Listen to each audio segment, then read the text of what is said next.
Hey friends, welcome back. Today I will be taking you along with me for a day in the kitchen. I'm starting my day out today by making some rolls that I will be using for dinner tonight, as well as making and canning tomato sauce. This will be my first time doing this. I've already got my pork roast in the crock pot going, and I'm going to start with the buns that we will be using for dinner tonight. It's not a long process. There's just a few steps because you have to allow the bread to rise and you have to be patient and allow those things to happen. So I'm going to try to get as much as I can get done in the background while my bread is rising and I'm moving to the next step. I will link in the description box below this recipe. I have used it time and time again. It is foolproof. You cannot mess this up. It is very simple and easy, and it tastes amazing. We never have leftover buns. If we don't use them within the next day, Hannah or Mia will quite literally just sit down and eat them. They are so good.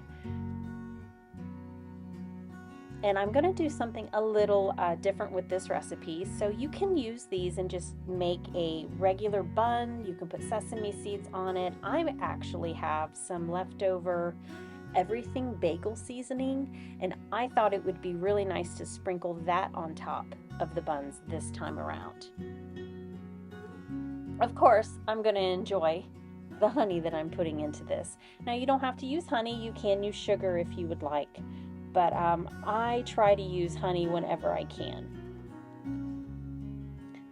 You just need a neutral oil for this, extra virgin olive oil. I'm using avocado oil. You could also use butter. And all of this is in the recipe that I'm using. It's actually from Natasha's Kitchen.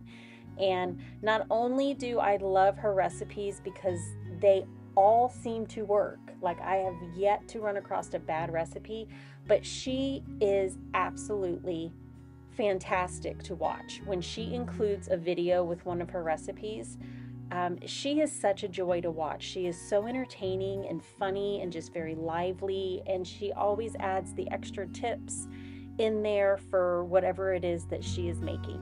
But most of all, I really appreciate that her recipes are simple. And I love simple because I'm a busy mom and I'm trying to get a lot of stuff done during the day. And sometimes I will avoid from making bread because it can be a process. But we want to enjoy homemade bread. And boy, when I make it, it goes fast. So while I am mixing up and kneading my bread here and setting it off to the side, I am going to start in on my tomatoes. These tomatoes are the tomatoes from last season. I froze all the tomatoes that I could pull off of my plants, and I am just now getting to them. But they are perfectly fine, and I am able to use them to make tomato sauce, which is what I had intended to use them for anyways.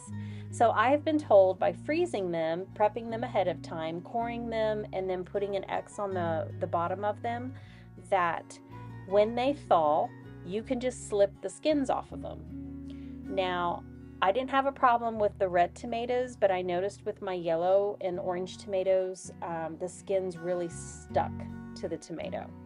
But I had 16 bags of tomatoes to go through, and it took some time, and it was a long process, but I managed to get through it.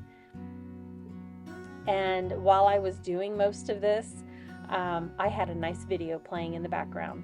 And I always like to have something on, whether it's music or I'm watching reruns, like old sitcom reruns from like the 80s and 90s. I will just put it on in the background and listen to it. The whole idea of letting these sit in my sink was so that I could get as much water out of the tomatoes as possible. And I was allowing them to fall and then peeling them and trying to remove as many seeds as I could, and then adding them to the roaster. Now I am back to doing bread. Usually when I'm in the kitchen for an entire day, I'm doing multiple different things. I just kind of commit to, this is what I'm doing today, and I jump in and I set everything up like in little stations. I've got my tomato station in the sink and behind me on the stove, and then I have my bread station going on, and then you can see my crock pot off to the side that is cooking my roast. And I just kind of jump in there and just start working through each thing and just hop back and forth as need be.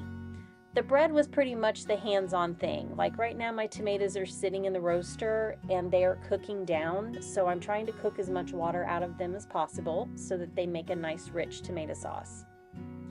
And while all that's happening, I am making buns.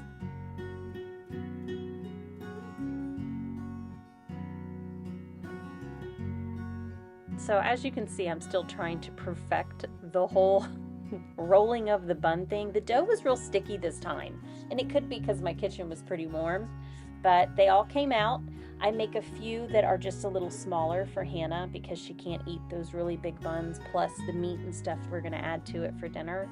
So I'll make a few a little smaller for her. You brush them with an egg wash. Make sure you cover the entire bun. This gives it a beautiful golden color on top. I mean, they look like nice professional buns you would get from the store or a bakery.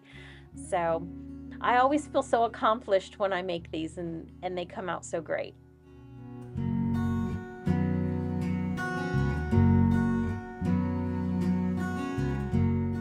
So my pork roast is done, and I'm just kind of shredding it up with a fork. We use everything in this, the juice and everything, the seasoning. It is a wonderful pork seasoning. I'll have to add the recipe for you in the description below. And that's really all you have to do with this. It's done. So now I am going to slice into one of these amazing buns, and we're going to start putting together our dinner for the night. These are a nice soft bun. They're not like hard on the outside, like a hard crust on the outside. They're nice and soft, like a hamburger bun. I'm also going to whip up some coleslaw here. This is cabbage from our garden. I'm trying to use up everything that I have, and then some leftover carrots that I have in there. I'm also using a homemade mustard barbecue sauce that I keep in the fridge because I love mustard barbecue sauce, and it pairs really well with the tangy vinaigrette that I put on our coleslaw. But this is how I love to eat pulled pork.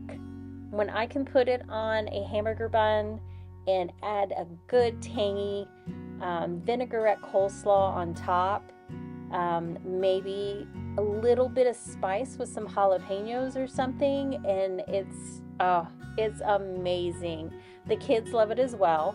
And if you're trying to stay away from grains and you don't want to do the bun, this is also amazing by itself. You can do just the meat and the coleslaw on top. You can throw it on top of a salad if you would like as well.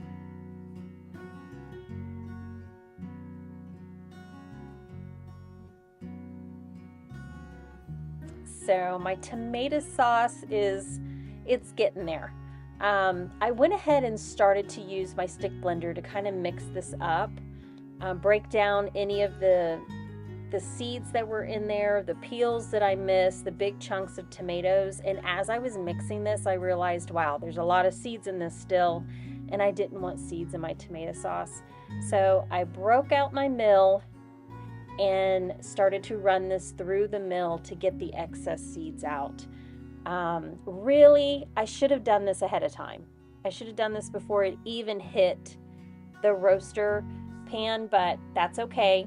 Whether you're doing it before or after, you can still get it done. So I ran this through. It's a little time consuming, but it does remove the seeds. I think I had like maybe a handful of seeds that were in the sauce by the time I was done, which is going to taste so much better when you are making tomato sauce, or I use this to make ketchup, barbecue sauce, sloppy joes, chili.